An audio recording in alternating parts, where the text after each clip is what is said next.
কম বয়সীদের চাকরির কথা আমরাই বলছি, পশ্চিমবাংলায় শিল্প কলকারখানার কথা আমরাই বলছি, অভয়া স্কোয়াডের কথা আমরাই বলছি, নতুন শিক্ষা ব্যবস্থা স্বাস্থ্য ব্যবস্থার কথা আমরাই বলছি। তৃণমূল কংগ্রেসের একটিমাত্র পোস্ট, বাকি সব ল্যাম্প পোস্ট।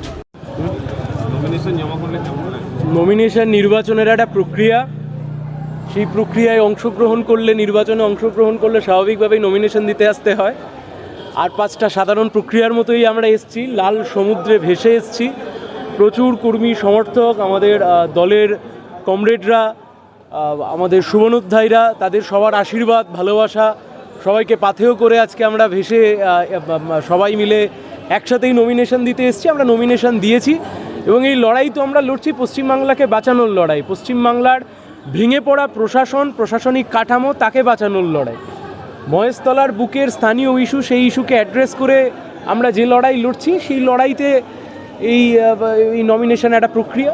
কি মনে হচ্ছে তোমার বিরুদ্ধে তো যিনি দাঁড়িয়েছেন তৃণমূল কংগ্রেস, তিনিও নতুন প্রার্থী, আগে বিভাগদাস ছিলেন, লড়াই কতটা কঠিন হবে বলে মনে হয় এবং মানুষকে কতটা আশ্বাস দিতে পারছে তোমাদের?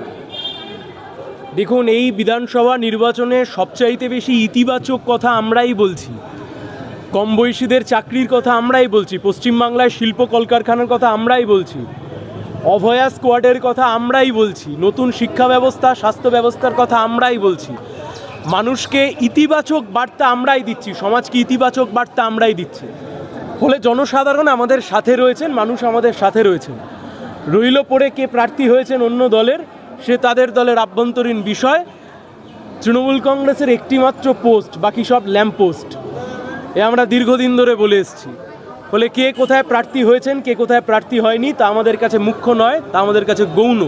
আমরা মানুষের মন জয় করতে নেমেছি, আমরা মানুষের মন জয় করব এবং ইভিএমে তার প্রতিফলন আমরা দেখতে পাবো নিশ্চয়ই।